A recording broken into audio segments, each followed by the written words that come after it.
acara selanjutnya. Acara inti kita pada malam hari ini, yaitu ceramah agama yang akan disampaikan oleh Ustadz Safrizal SAG. Kepada Ustadz dipersilahkan.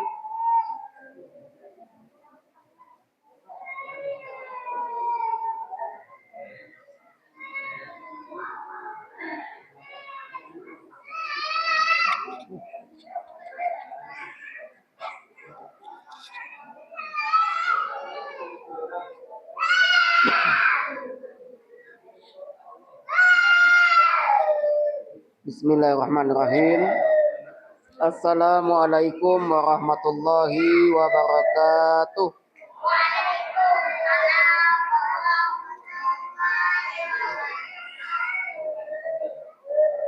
Alhamdulillah. Alhamdulillahillazi arsala rasulahu bil huda wa dinil haq liyunzirahu ala dini kulli wa kafa billahi syahida. Asyhadu an la ilaha illallah wahdahu la syarikalah wa asyhadu anna Muhammadan abduhu wa rasuluh sallallahu alaihi wasallam allazi la nabiyya ba'da amma ba'du. Yang sama-sama kita hormati Bapak Pengurus Musalla Ahlul Zikri, yang sama-sama kita hormati angku-angku, bapak-bapak, ibu-ibu, dan yang sangat kita banggakan yaitu anak-anak kita, santri dan santriwati Miss Tarjun Najah, yang alhamdulillah pada malam hari ini mereka bisa hadir bersama kita dalam rangka melaksanakan kegiatan wirid bulanan dan juga evaluasi pelajaran tahfiz yang diadakan di sekolah.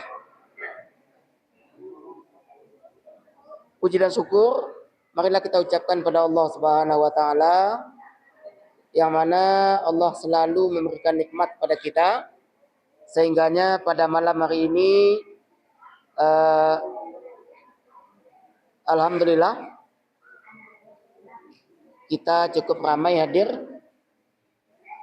Kalau menurut prediksi kami tadi mungkin sekitar 20% dari 100 undangan. Jadi kalau kita lihat ini melebihi dari 50%.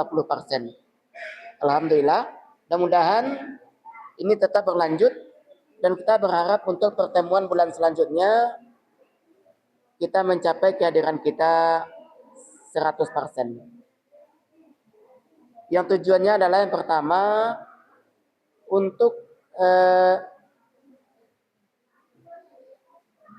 memotivasi anak-anak kita atau untuk membiasakan anak-anak kita ini, yaitu dia sholat berjemaah di masjid atau di mushola. Karena sesuatu perbuatan itu sebenarnya tergantung kepada kebiasaan. Kalau seseorang itu dia terbiasa, maka dia tanpa diperintah, dia akan melaksanakan hal tersebut. Satu contoh, kita biasa bangun pagi, bangun jam 4:30. Nah, ketika kita tidur jam 12 malam, pas jam 4:30 itu kita akan terbangun. Karena apa? Karena kita sudah terbiasa bangun pada jam 4:30 itu.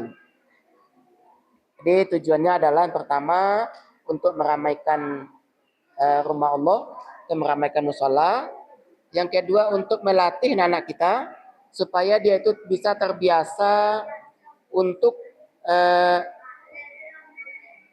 melaksanakan ibadah, terutama sholat, yaitu di masjid. Nah, kita paham, walaupun pada saat ini mungkin dia ada yang berbicara, ada yang meribut, memang itu dunianya. Jadi kita tidak perlu juga tegang melihat anak-anak kita, namun kita awasi. Kalau dia sudah terlewat berbicara, kita berikan teguran. Salawat dan salam buat Nabi kita yakni Nabi besar Muhammad sallallahu alaihi wasallam. Allahumma shalli ala sayyidina Muhammad wa ala ali sayyidina Muhammad.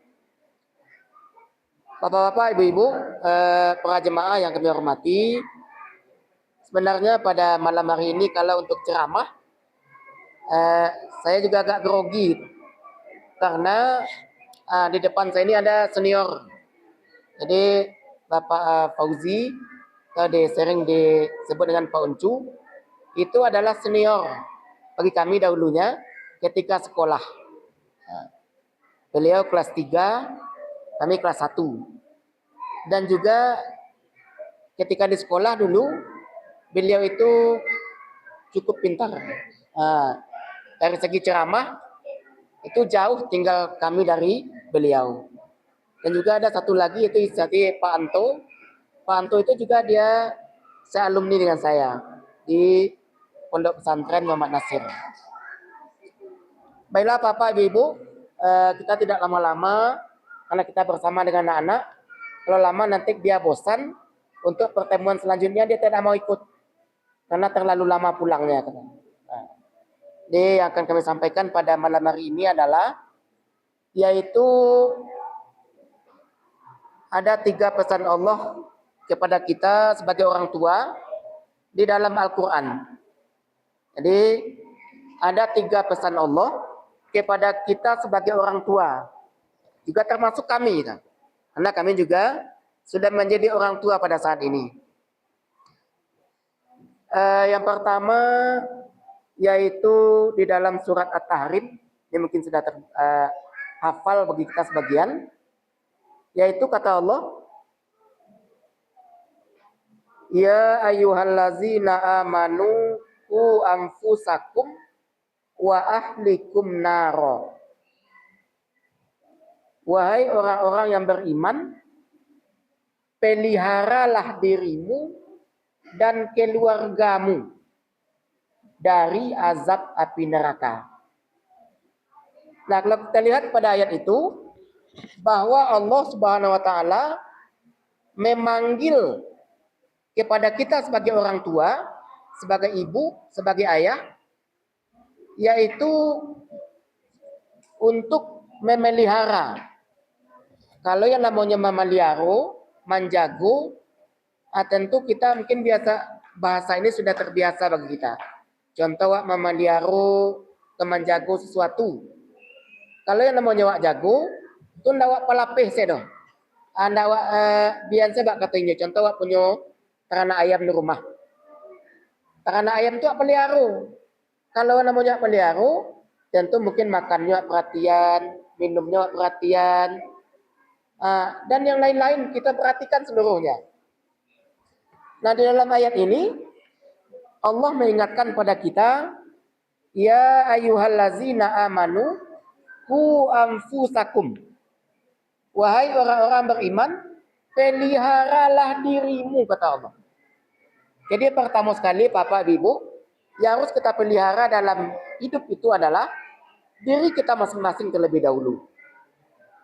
Qu anfusakum, peliharalah dirimu. Jadi sebelum kita memelihara keluarga kita, sebelum kita memperhatikan atau mengajak keluarga kita untuk terhindar dari azab api neraka, maka pertama sekali kita yang terlebih dahulu memelihara diri kita dari azab api neraka. Kalau awak bawa ke basuh awak, ibu, bapak, sama ibaratnya awak memandian kudo. Nah, kalau awak ke memandian kudo, itulah sama-sama tahu awak. Tak bisa kudo tu yang awak suruh masuk ke dalam air dulu. Yang mestinya kita sebagai pemilik kuda, kita dulu yang masuk ke dalam air, baru dia bisa kita bawa. Nah, di dalam menjaga diri kita supaya terhindar dari azab neraka itu, yaitunya kita dulu yang memelihara diri kita. Jadi ketika kita ingin mengajak pada anak kita itu untuk melaksanakan ibadah, katakanlah ibadah sholat, maka yang kita perhatikan adalah diri kita terlebih dahulu. Nah, jadi awak dulu yang mengajar sholat tuh, beku baru ajak anak-anak awak tadi. Anfusakum, peliharalah dirimu. Nah, dirimu terlebih dahulu kata Allah. Setelah diri kita, ketika awaklah menjadikan contoh yang terbaik pada anak-anak kita, contoh sholat maghrib, kita sampaikan kepada mereka, nah laksanakan sholat. Nah sementara kita duduk di atas kursi sambil menonton TV. Itu satu kali dia dengar Pak Ibu, 2 kali masih juga dia dengar, 3 kali dia akan protes kepada kita. Apa katanya? Apakah perintah sholat ini untuk kami saja atau untuk kita bersama? Karena anak-anak kita pada saat ini dia pintar. Dia tidak sama dengan anak-anak kita yang dulu. Dengan semasa kita dahulunya. Kalau semasa kita dahulunya memang kalau A kata ibu kita A seluruhnya. B kata ibu kita B. Walaupun itu salah, tapi kalau itu perintah orang tua tetap kita kerjakan. Itu kalau dahulunya. Tapi kalau untuk saat ini anak-anak kita dia sudah pintar-pintar. Dia bisa protes. Jadi Bapak Ibu, karena kita melibatkan orang tua dengan anak, yang pertama, marilah kita untuk kita terlebih dahulu memperlihatkan contoh kepada mereka itu, maka dia akan mengikut kepada kita. Itu yang pertama, pesan Allah kepada kita sebagai orang tua, yaitu perhatikan dulu diri kita, baru perhatikan anak atau keluarga kita. Yang kedua, yaitu apa perintah Allah kepada kita dalam Al-Quran sebagai orang tua, menyuruh anak untuk melaksanakan sholat. Yaitu terdapat dalam surat Thaha ayat yang ke-132. Pada anak kami, siapa yang hafal surat Thaha ayat 132? Ada yang hafal? Nanti kalau ada yang hafal, kita beri hadiah. Thaha 132. Nah, kalau tidak ada yang hafal, berarti hadiahnya tidak jadi. Kita berikan yang saya. Tapi kalau saya hafal, nanti kita carikan hadiahnya. Tapi ini untuk anak-anak. Kalau untuk tanda kami Dafuzi itu sudah hafal begitu ya. Kata Allah, ini ditujukan kepada kita sebagai orang tua, baik itu ayah maupun ibu. Wa'mur ahlaka bis-sholawati wastabir 'alaiha. Dan perintahkanlah kepada keluargamu untuk melaksanakan sholat dan sabarlah kamu di dalam mengerjakannya. Kalau kita lihat pada ayat itu, wa'mur ahlaka, perintahkanlah kepada keluargamu. Jadi ada yang mendapatkan perintah di sana. Siapa yang mendapatkan perintah? Kata Allah, perintahkanlah kepada keluargamu. Kalau seandainya keluargamu yang akan diperintah, siapa yang memerintahkan? Tentu pimpinan dari keluarga itu. Siapa pimpinannya? Kalau kita merujuk pada kakak, yang menjadi pimpinan di dalam keluarga itu adalah ayah. Kalau tidak ada ayah, baru pindah pada ibu. Nah seperti itu kita lihat pada kakak. Jadi perintahkanlah kepada keluargamu. Tentu kalau kita lihat pada ini memang ayatnya ahlaka. Ka itu adalah kata ganti dari anta misalnya. Kata ganti dan berarti memang ditujukan kepada ayah atau yang laki-laki. Perintahkanlah keluargamu. Keluarga itu siapa? Istri dan anak-anak. Tetapi kalau tidak ada bapak, tentu yang menjadi pimpinan itu adalah bapak ibu. Apa perintah Allah kepada kita di sini? Yaitu untuk memerintahkan kepada anak-anak kita supaya dia itu mau melaksanakan ibadah sholat. Wastabir 'alaiha, dan sabarlah kamu di dalam mengerjakannya. Nah, ini Bapak Ibu. Ketika awak menyuruh anak awak sholat, menyuruh anak awak sembahyang, itu tidak bisa jo langsung bosan pagi. Contoh lawang suruh yang ini, contoh pagi-pagi atau pagi rajo, nah mereka melaksanakan sholat zuhur, sholat asar, nah ternyata tidak dia kerjakan, atau sholat subuh, setelah dia bangun, kita suruh dia sholat, nah dia tidak mengerjakan sholat. Kata Allah, wastabir 'alaiha, dan sabarlah kamu di dalam mengerjakannya. 'Alaiha itu artinya kewakmur. Artinya, ketika kita memerintahkan kepada mereka itu, pada anak-anak kita ini, harus dengan kesabaran. Jadi kalau ketika nama nyuruhnya sholat, tidak lama sekali gitu. Besok pulangnya balik. Habis itu sampai tidak ini kerajaan sholat kok. Diulangnya balik. Karena seperti itu kata Allah. Tidak lama sekali, 2 kali. Dan lama 2 kali, 3 kali. Bahkan ada yang mengatakan, ini mungkin kepada kita sebagai orang tua, ketika awak di Minang biasanya, seseorang anak laki-laki yang telah berumah tangga, ketika dia pulang, yang ditanya orang tua itu hanya 2 saja. Yang pertama, dengan kita memberikan penjelasan. Penjelasannya apa? Bahwa isi neraka itu nantinya adalah kebanyakan dari manusia dan batu. Sampaikan kepada mereka bahwa nanti isi neraka itu manusia. Manusia itu siapa ya kita ini? Siapa yang akan masuk ke dalamnya? Yaitu orang-orang yang tidak melaksanakan ibadah sholat. Nah, takut yang mendengarkan itu. Takut ya. Jadi itu perintah Allah yang kedua kepada kita sebagai orang tua, yaitu untuk melaksanakan, untuk memerintahkan kepada anak-anak kita supaya dia itu mau melaksanakan sholat, dan kita sebagai orang tua harus sabar di dalam memerintahkan kepadanya. Yang ketiga, apa perintah Allah atau apa pesan Allah kepada kita dalam Al-Quran, kita sebagai orang tua. Nah, ini mungkinlah salah satunya yang dicemaskan oleh Ustadz Rizky kita tadi, yaitu ada sebagian anak-anak kita yang minggu kemarin dia dapat 20 ayat, sekarang dia dapat 17 ayat, berarti menurun, lemah dia.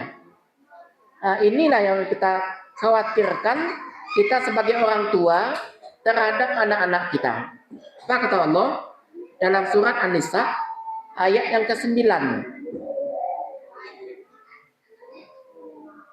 Dan hendaklah takut kepada Allah orang-orang yang sekiranya meninggalkan generasi, atau meninggalkan keturunan, atau meninggalkan anak-anak yang lemah di belakang mereka. Nah, ini perintah Allah, pesan Allah kepada kita ibu, bapak. Kata Allah, dan hendaklah seseorang itu dia khawatir atau cemas, dia akan meninggalkan generasi yang lemah. Nah, yang lemah ini ada yang menafsirkan lemah secara fisik.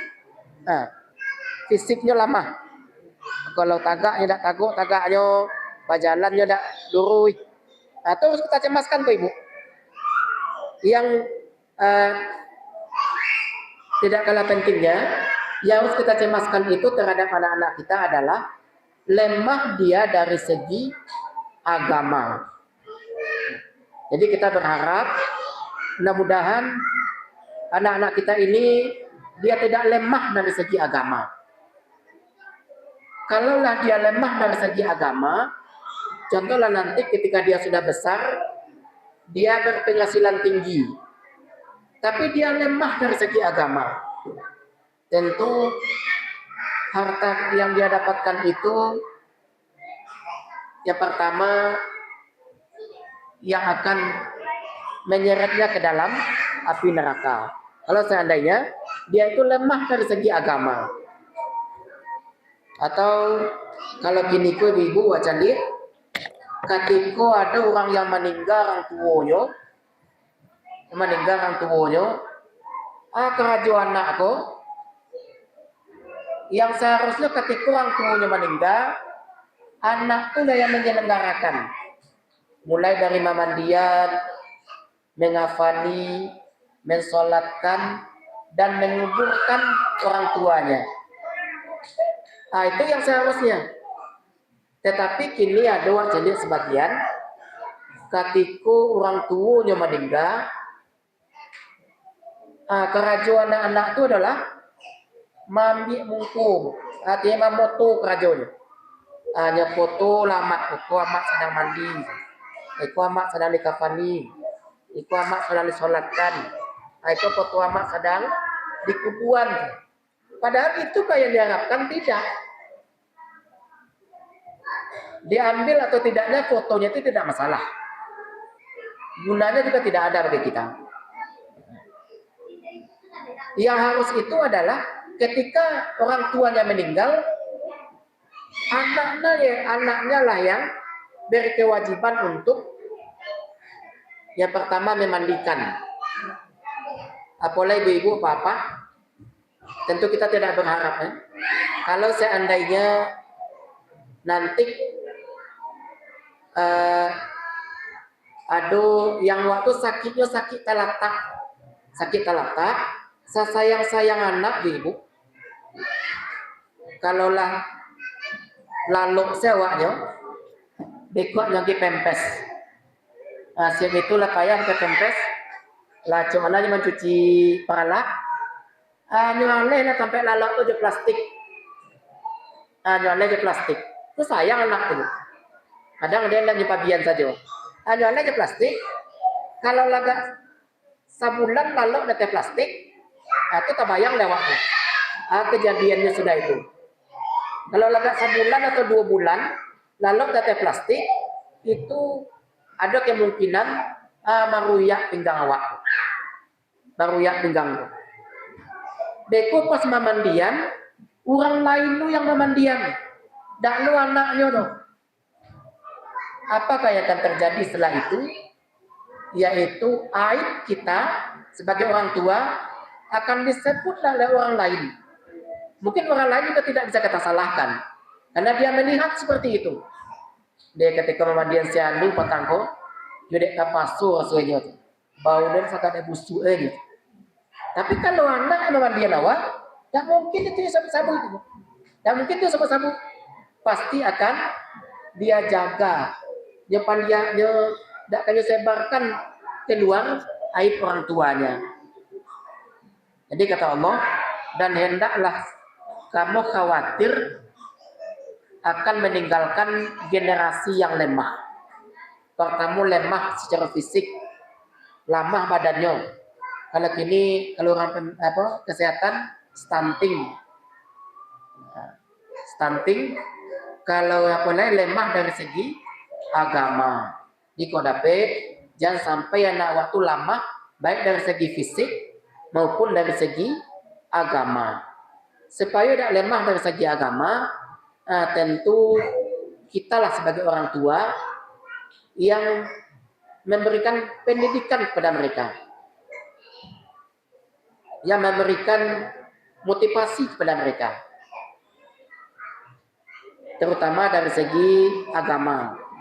Mengajinya, awak harus perhatian ibu, lain mengaji anak awak atau indah. Kalau lepainya mengaji kamu salah atau kamu saji, sekali-sekali wak tinjau ke situ, wak tinjau juga ke situ. Iyo lain mengajinya atau indah. Kadangkala dia pergi dari rumah pergi mengaji. Satibonya di musala atau di masjid, tetapi ngajinya, ayo, udah jadi ngaji dong. Kadang sampai jalan. Itu harus kita khawatirkan hal seperti itu terhadap anak-anak kita. Supaya apa? Supaya dia tidak lemah. Baik dari segi fisik maupun dari segi agama. Jadi Bapak Ibu, untuk malam hari ini mungkin itu yang dapat kami sampaikan sebagai kesimpulan bahwa ada 3 pesan Allah dalam Al-Quran pada kita sebagai orang tua. Yang pertama, pelihara diri kita terlebih dahulu, baru kita pelihara keluarga kita. Jadi kita dulu sebagai orang tua yang memberikan contoh teladan pada dia, maka dia akan mudah untuk kita bawa ke jalan yang benar. Tapi kalau kita hanya sekedar menyuruh saja, kita tidak mempraktekkan, maka dia akan sulit untuk melaksanakan apa yang kita akan sampaikan. Yang kedua, kewajiban kita sebagai orang tua yaitu memperhatikan sholat keluarga kita, terutama anak-anak kita ini. Sholatnya harus kita perhatikan. Wa'mur ahlaka, kata Allah. Dan perintahkanlah kepada keluargamu untuk melaksanakan sholat. Nah, itu yang kedua. Yang ketiga, pesan Allah kepada kita sebagai orang tua, dan hendaklah kamu takut atau khawatir akan meninggalkan generasi atau keturunan atau anak yang lemah. Yang lemah itu baik dari segi fisiknya maupun dari segi mentalnya atau agamanya. Ini kodape, jangan sampai nyo lemah fisiknya, jangan sampai lemah agamanya. Supaya besok ketika awak lama meninggal, kata Nabi, ketika meninggal anak cucu Adam, putus segala amalan. Tidak ada yang bisa lepas. Sholat tidak bisa, puasa tidak bisa, zakat tidak bisa. Tapi ada 3 amalan yang tidak akan putus-putusnya. Dia taruh mengalir pahalanya kawan. Amalan itu pertama sedekah jariah. Atau kalau ledoh lo selesai duit, ledoh sedekah jariah. Itu mengalir pahalanya taruh. Satu orang teroyong, satu orang teroyong jalan, teroyong bandar. Atau orang teroyong musaji, teroyong sekolah. Sudah itu yang kedua, ilmu yang bermanfaat. Ini ilmu yang bermanfaat. Contoh papa, ibu, wak pandai. Ada ilmu awak ajar ke kawan. Alanya amalkan ke kawan tuh, mengalir pahalanya kawan tarui. Tapi ilmu yang baik. Kalau ilmu yang tidak baik, dosanya yang mengalir kepada kita. Contoh ajar orang mencilok, selagi dia pakai ilmu itu dari orang, dosanya mengalir ke kawan. Tapi kalau ilmu yang baik juga seperti itu. Yang ketiga, doa dari anak yang soleh. Inilah anak kita ini. Jadi mari kita buat program bahas supaya anak awak itu soleh dan solehah. Biarlah dia tidak kaya pas soleh. Itu lebih baik, akan lebih baik lagi dia itu kaya juga soleh dan solehah. Baiklah ibu, bapak, untuk pertemuan kali ini mungkin itu yang dapat kita sampaikan. Wabillahi taufiq wal hidayah. Assalamualaikum warahmatullahi wabarakatuh.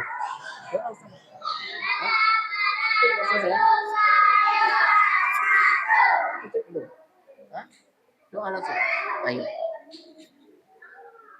Astaghfirullahalazim. Astaghfirullahalazim. Astaghfirullahalazim. Ila hadratin Nabi Muhammad sallallahu alaihi wasallam. Sa'ulillahi ta'ala kiramin al-Fatihah. Auzubillahi minasyaitonir rajim. Bismillah. Alhamdulillah rabbil alamin. Iyyaka na'budu wa iyyaka nasta'in.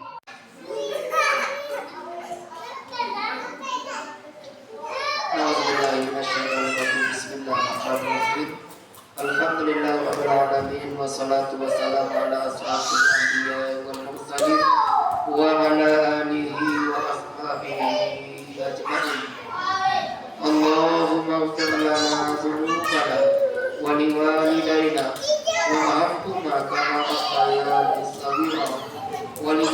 muslimina wal muslimat wal mu'minina wal mu'minat al ahya minhum wal amwat. Rabbana zalamna anfusana wa in lam taghfir lana wa tarhamna lanakunanna minal khasirin. Rabbana taqabbal minna salatana wa siyamana wa ruku'ana wa sujudana wa tadaru'ana wa takhashshuna ya Allah ya Rabbana hab lana minas salihin. Rabbana hab lana minas salihin. Rabbana hab lana minas salihin. Allahumma ajirna minan nar. Allahumma ajirna minan nar. Allahumma ajirna minan nar. La haula wala quwwata illa billah. Allahumma arinal haqqa haqqan warzuqna ittiba'ah wa arinal batila batilan warzuqna ijtinabah.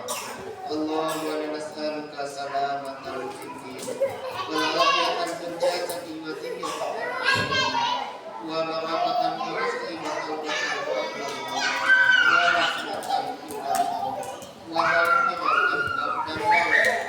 Allahumma hawwin alaina fi syakaratil maut wal najata minan nari wal afwa hidam. Rabbana atina fid dunya hasanah wa fil akhirati hasanah wa qina adzaban nar. Subhana rabbika rabbil izzati amma yasifun wa salamun alal mursalin walhamdulillahi